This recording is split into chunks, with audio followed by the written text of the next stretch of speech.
여러분 조금 전에 단진자 운동의 일반해를 구했었죠.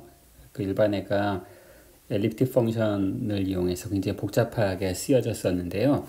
그 해를 이제 각도가 어떻게 변하는지를 시간에 대한 그래프로 한번 그려보려고 해요. 그래서 다시 이제 울프람 알파 사이트에 찾아왔고요.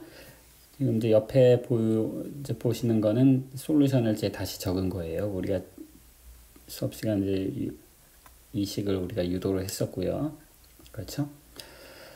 자, 그러면 이제 이 알파라는 진폭에 따라서 진폭이 정해지면 우리가 이제 아크사인, 사인의 역함수와 그 다음에 이제 엘립틱 펑션을 조합을 해서 각도가 변하는 걸 알 수가 있는데, 제가 이것을 이제 서로 다른 진폭을 갖는 진자 운동을 이제 비교를 하기 위해서 각도를 이제 세타 나누기 알파로 이렇게 해서 그림을 그릴게요.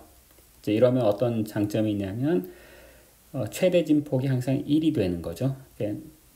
원래 세타는 마이너스 알파와 알파 사이를 왔다 갔다 하는 건데 내가 알파로 나눴으니까 그 변수는 항상 마이너스 1과 1. 그래서 이제 진폭이 다르더라도 그 진폭을 이제 전부 다 맞춰서 비교해 보려고 해요. 알파로 나눴으니까 여기도 알파로 나눴고요. 또 다른 점은 이제 진폭에 따라서 주기가 다 달라지잖아요. 그래서 이제 주기가 서로 다른 이제 그래프를 동시에 비교를 하기 위해서 아까 이제 엘립틱 펑션의 모양을 이제 소개해 드릴 때 시간에다가 이제 요 파트를 이제 곱했어요. 요 파트를 곱하면 모듈러스에 상관없이 주기가 항상 4가 됐었죠. 그렇죠?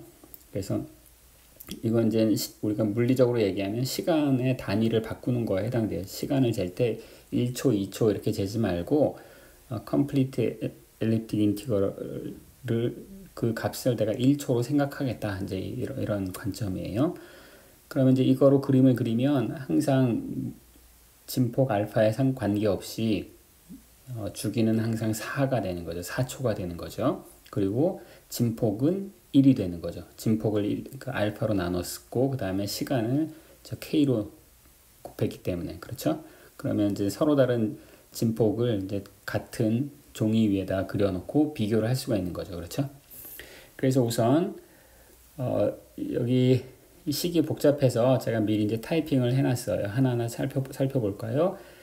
어떤 걸 플롯할 거냐면 2 곱하기 아크사인. 아크사인이 사인의 역함수고요. 전 괄호 열고 사인 2분의 알파인데 알파 자리에 제가 0.1 파이를 썼어요. 그 진폭이 작은 거에 해당되는 거네요. 그리고 곱하기 자인 펑션에 t 곱하기 컴플리트 엘립틱 인티그럴을 했고요. 그 다음에 모듈러스를 써줬고요. 그 다음에 나누기 알파. 그럼 이제 제가 이쪽 노트에서 하기로 했던 그걸 이제 울프람 알파에다 대입을 했죠. 그리고 이제 아까 이 모듈러스를 좀 조심하셔야 된다고 했는데 어떤 사람들은 이제 어떤 이제 노테이션의 차이인데 어떤 사람들은 모듈러스 k를 가지고 함수를 기술하기도 하고 어떤 사람들은 모듈러스의 제곱을 가지고 엘립틱 펑션들을 다룬다고 했었잖아요. 근데 울프람 알파는 모듈러스가 아니라 이 모듈러스의 제곱을 가지고 항상 이 함수를 기술을 해요. 그래서 여기 보시면 사인 2분의 알파 자리에 사인 2분의 알파의 제곱을 항상 집어넣죠. 자, 이건 좀 조심하시면 되겠고, 제가 처음 소개해 드릴 때는 그냥 뭐 별 구별 없이 썼는데 이제 정량적으로 정량적인 비교를 제대로 하려면 항상 이걸 이제 염두에 두시고요. 자, 그래서 이제 그림을 그려 보면 이제 x축이 시간이고요. y축이 이제 제가 확대 혹은 축소한 그런 이제 진폭이 되겠죠. 그래서 보시다시피 y값, 그 각도가 마이너스 1에서 1까지 왔다 갔다 하고 있고요. 그 다음에 시간의 주기는 이제 4초가 됐죠. 4초로 일부러 맞춰준 거죠. 그럼 그래프의 모양이 거의 사인 커브 모양이 되죠. 그렇죠? 왜냐하면 진폭이 굉장히 작기 때문에. 그럼 진폭이 우리가 수업 시간에 한번 진폭이 2분의 파이일 때 어떻게 되나 그 주기를 계산한 게 그런 문제가 있었죠. 그게 베타 펑션 뭐 그런 주기가 그렇게 됐었는데, 그러면 요 자리를 이제 5로만 바꿔주면 되는 거지. 0.5 자리를 0.1이라고 쓴 부분을 0.5로 바꿔주기만 하면, 그러면 진폭이 이제 2분의 파이인 그런 오실레이터가 되는 거예요. 이쪽 수평에서 저쪽 수평까지 이제 왔다 갔다 하는 그런 이제 오실레이터죠. 자, 그래프가 자, 기다려 봅시다.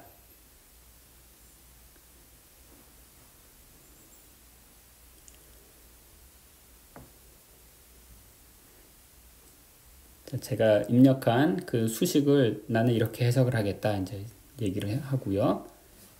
보시면 자, 어떻습니까? 역시 이제 진폭은 항상 내가 마이너스 1과 1 사이로 왔다 갔게 세팅을 해놨으니까 그렇게 되고, 주기도 역시 4초로 내가 세팅을 했기 때문에 그렇고, 그래프의 모양이 우리가 삼각함수하고 거의 구별하기가 어렵네요. 그렇죠?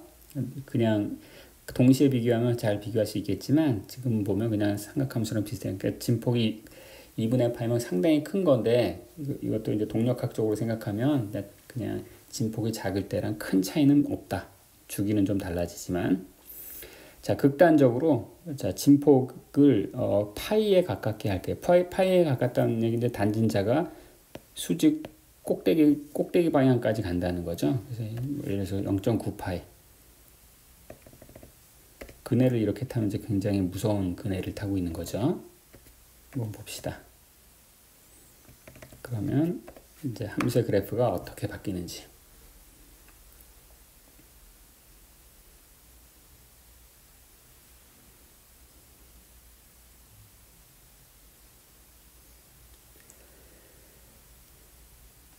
자, 역시 내가 이렇게 해석해서 그림을 그리겠다. 오케이. 자, 어떻습니까? 그래프의 모양이 조금 달라진 것 같은 느낌이 들죠. 그렇죠? 그냥 사인 함수는 좀 날렵했었는데 지금 여기서 약간 둔탁해진 것 같은 느낌이 들죠. 이걸 좀 더 과장해서 한번 그림을 그려볼게요. 진폭을 극단적으로 99. 그러니까 거꾸로 거의 일어서는 그 정도까지 밀어붙인 거예요. 자, 한번 그래프를 그려봅시다.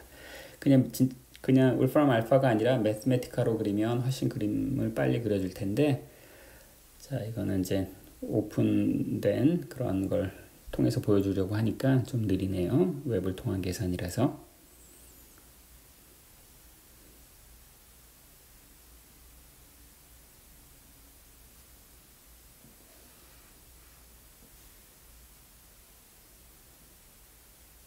자, 어떻습니까? 확실히 그래프가 달라졌죠. 그쵸?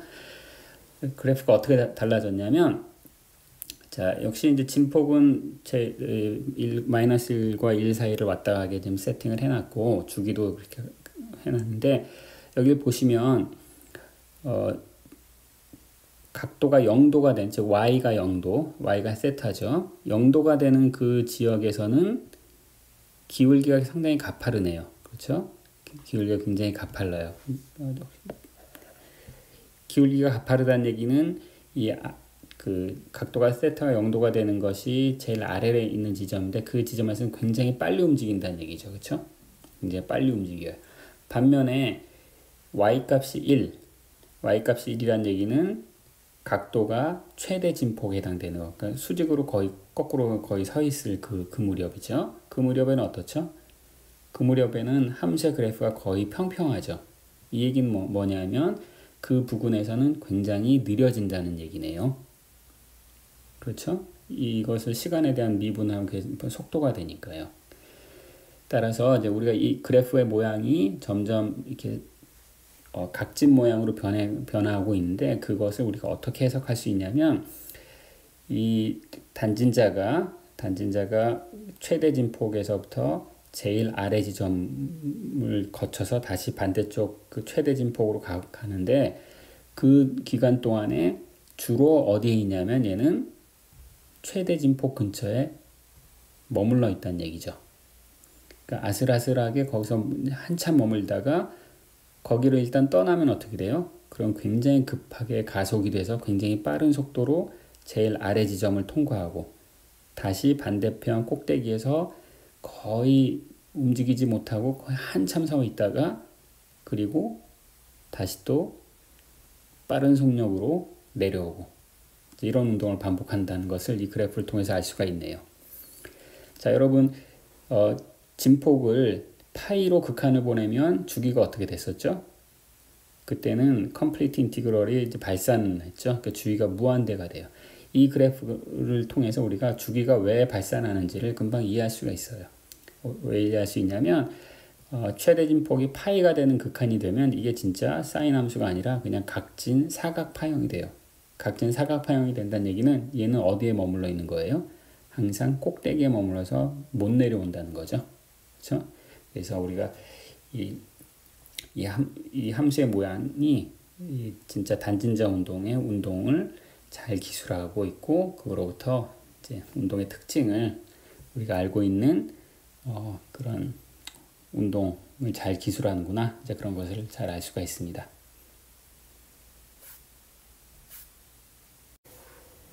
자, 11장 저희가 진도를 다 나갔고요. 이제 마지막으로 13절에 있는 연습 문제들을 몇 문제를 풀어보면서 공부한 것을 이제 최종 복습하는 시간을 갖겠어요. 자, 제가 여기서 이제 몇 개 풀어드리는 건 이제 공부한 것을 이제 정리한다는 의미로 풀어드리는 거고, 실제로는 여러분들이 제가 풀지 않은 모든 연습 문제들 같은 것들을 전부 다 한번 자기 힘으로 풀어보셔야 수리물리에서 배운 게 자기 있게 되는 거예요. 전부 다 계산과 관련된 걸 공부하고 있기 때문에 강의만 듣는다든가 노트 필기만 가지고는 여러분들이 배운 걸 전부 소화할 수가 없고 꼭 자기 자신 이제 풀어보는 그런 노력을 하셔야 돼요. 자, 7번.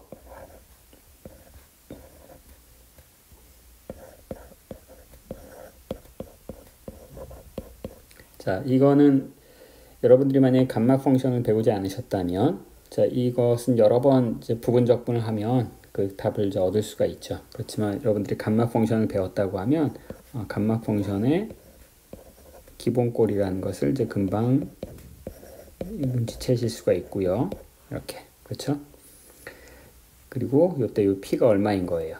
p가 4이면 되는 거죠. 그래서 감마 4. 따라서 답은 3팩토리얼 6이다. 그러니까 이제 부분적분 하지 않아도 금방 이제 답을 알 수가 있는 거고요. 8번.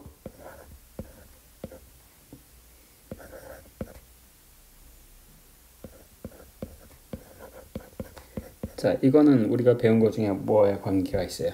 이거 바로 이제 에러 펑션이죠. 에러 펑션. 에러 펑션의 기본꼴이 뭐였냐면 여기 0부터 뭐라고 할까요? 얼마까지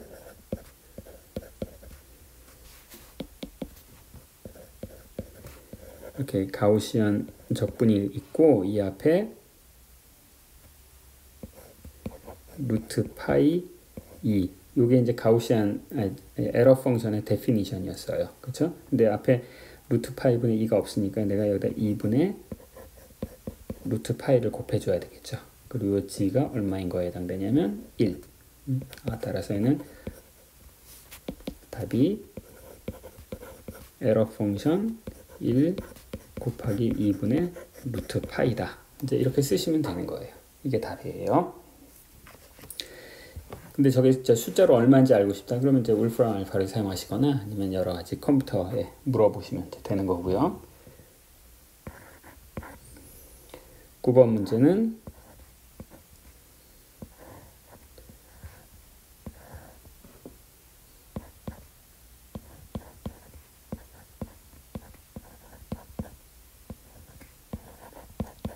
이거는 루트 속에 2차식이 들어있는 그런 거죠. 이건 우리가 엘립틱 인티그럴이라고 부른다고 했어요. 그래서 엘립틱 인티그럴의 기본꼴을 여기다 한번 좀 표시를 해보면 색깔을 바꿔서 한번 표시해 볼 거예요. 여기서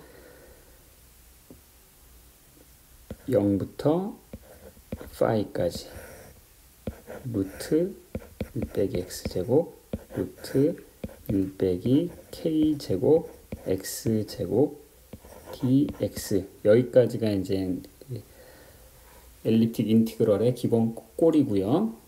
근데 이제 이것을 앞에 식과 맞춰주려면, 앞에 식과 이제 모양이 당연히 다르잖아요. 그렇죠?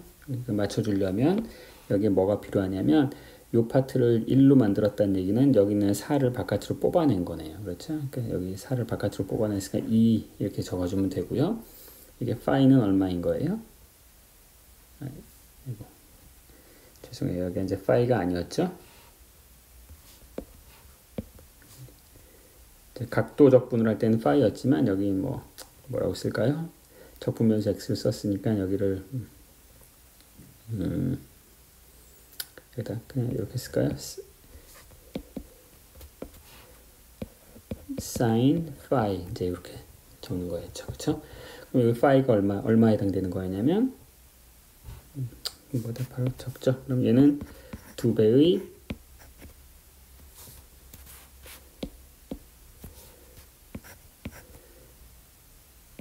자, 파이가 sin 파이가 1이 돼야 되는 거니까 2분의 파이. 그 다음에 모듈러스 k 제곱은 여기서 4가 바깥으로 나가면서 얘는 2분의 루트 3이 되는 거죠. k가 아니라 2. 근데 적분이 2분의 파이까지네요. 그럴 때 우리가 이것을 컴플리트 엘립틱 인티그럴이라고 쓰기로 하고 그냥 이렇게 쓰기로 약속했죠. 그렇죠?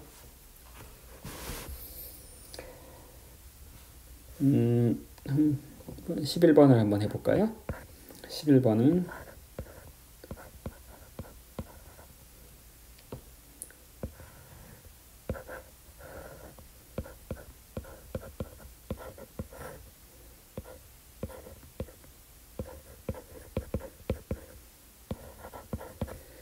자, 이것도 일립틱 인티그럴인데 first kind elliptic integral처럼 보이죠? 근데 이제 여기서 기본꼴로 만들려면 여기서 이제 뭐 1 빼기 어쩌고 저쩌고 이렇게 써야 될 거 아니에요. 그래서 이 16을 이제 바깥으로 뽑아내겠어요. 그럼 이제 4로 바깥으로 나가고 루트 바깥에서는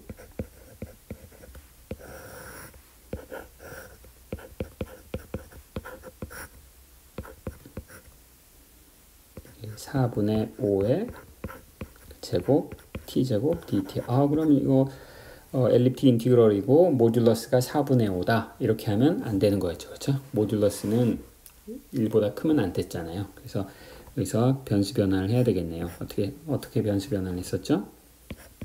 4분의 5t를 내가 x로 치환을 하는 거죠. x로 치환하면 그러면 4 dx로 바꾸고, 자, t가 0이었으면 x는 0, t가 5분의 3이었으면 그러면 얘는 4분의 3 맞죠? t가 5분의 3이면 x 오케이. 그러면 이제 1 빼기 t제곱은 이제 1 빼기 5분의 4 제곱의 x제곱이 되고 이제 뒤에 파트가 1 빼기 x제곱이 됐어요. 따라서 이건 이제 표준형이 됐네요. 그럼 얘는 4분의 1의 first kind고 그 다음에 이제 모듈러스는 5분의 4 그렇죠? 그 다음에 이제 여기는 뭐가 들어가야 돼? 여기에 뭐가 들어가는 거냐면 각도가 들어가야 되는 거죠. 각도. 그렇죠? 얘는 sin 인버스 4분의 3 sin 값이 4분의 3을 갖는 그러한 각도. 자, 이렇게 이제 표시하시면 되고 그 다음에 조금 이제 말씀드리면 우리가 그 엘립틱 인티그럴이나 엘립틱 펑션에 들어가는 이제 모듈러스를 이제 k가 이제 모듈러스라고 불렀어요. 그렇죠? 그런데 실제로 이제 모든 적분이나 아니면 함수에는 이제 모듈러스가 들어가는 게 아니라 모듈러스 제곱이 들어가잖아요. 그렇죠? 여기서도 보시면 이제 제곱이 들어갔잖아요. 제곱. 그래서 이 많은 경우에는 그냥 K를 이용해서 모듈러스를 이용해서 엘립틱 인티그럴이나 엘립틱 펑션을 표현하기도 하지만 어떤 경우에는 그냥 K 제곱을 이용해서 예를 들면 M이라고 불러서 함수를 표시하기도 해요. 그래서 내가 사용하는 노테이션이 내가 모듈러스를 이용해서 함수를 기술하는 건지 아니면 모듈러스의 제곱인 m이라는 변수를 이용해서 내가 기술하는 건지를 미리 잘 노테이션을 맞춰줘야 돼요. 책에서는 모든 걸 다 모듈러스의 함수로 썼었죠. 그렇죠? 그런데 울프람 알파 같은 경우에 제가 이제 뭐 함수의 그래프를 막 그리라고 했었는데 울프람 알파는 모듈러스를 사용하지 않고 m을 사용해요. 그러니까 어떤 수치 값을 예를 들어서 울프람 알파나 이런 데서 계산하실 때 그거 조심하셔야 돼요. 그러니까 여기서 모듈러스가 2분의 1이었다. 그러면 울프람 알파에 집어넣을 때는 4분의 1로 집어넣어야 되는 거예요. 그렇죠? 여러분들이 그 울프람 알파의 함수의 그래프를 그려라. 엘립틱 펑션 혹은 엘립틱 인티그럴 그러면 이제 걔가 자기가 m의 함수로 이걸 그리고 있다. 이걸 이제 표시해주고 있는데 그걸 잘 주의 깊게 보신 학생들은 이제 알 수 있을 거니까 이건 항상 조심하셔야 돼요. 내가 사용하는 노테이션이 모듈러스를 사용하는 건지 모듈러스 제곱을 사용하고 있는 건지.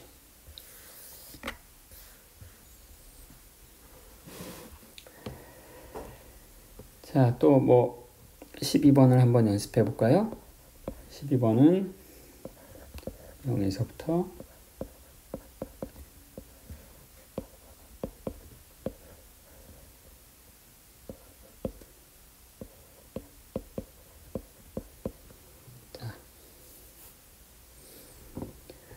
얘는 그렇게 어려운 게 아니네요. 얘는 이제 루트 2만 바깥으로 뽑아내면 0에서부터 2분의 파이까지 dx 1 빼기 2분의 1 사인 제곱 x. 이거는 first kind elliptic integral이네요. 그렇죠? 그래서 루트 2 f 여기서 앰플리튜드는 2분의 파이고요. 그 다음에 모듈러스는 루트 2분의 1. 이걸 조심하셔야 되는 거예요. m으로 쓰면 그냥 2분의 1이지만 모듈러스로 쓰면 루트 2분의 1이고 그리고 이제 앰플리튜드가 2분의 파일 때 걔는 complete elliptic integral이라고 해서 이제 이렇게 k라는 기호를 쓰기로 했었죠. 그렇죠? 자, 또 몇 번을 해볼까요? 몇 번을 해볼까요?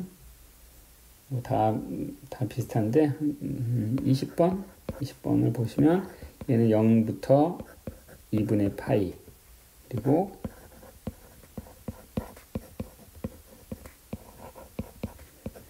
자, 삼각함수가 이런 식으로 뭐 곱해져 있다. 사인 곱하기 코사인. 이건 이제 뭘 생각하시면 되냐면 기본꼴이 2 곱하기 0에서부터 2분의 파이까지 사인 x의 2p 빼기 코사인 x의 2q 빼기 dx. 이제 이게 바로 베타 펑션이었죠. 그렇죠? 그러니까 여기 이제 2가 없었으니까 맞춰주기 위해서 2를 이제 2분의 1로 나눠주고 그러면은 2분의 1 베타 펑션. 자, 사인 파트가 사인 0승이니까 p 값은 2분의 1이고요. 그 다음에 2q 빼기 1이 2분의 5네요. 그렇죠? 그 2분의 7에 4분의 7 이렇게 적어주시면 되는 거예요. 그리고 이 값을 진짜 알고 싶다? 그러면 이제 수치적으로 계산하시면 되는 거라고 계속 이제 강조해서 말씀드리죠. 그렇죠? 그 다음에 17번.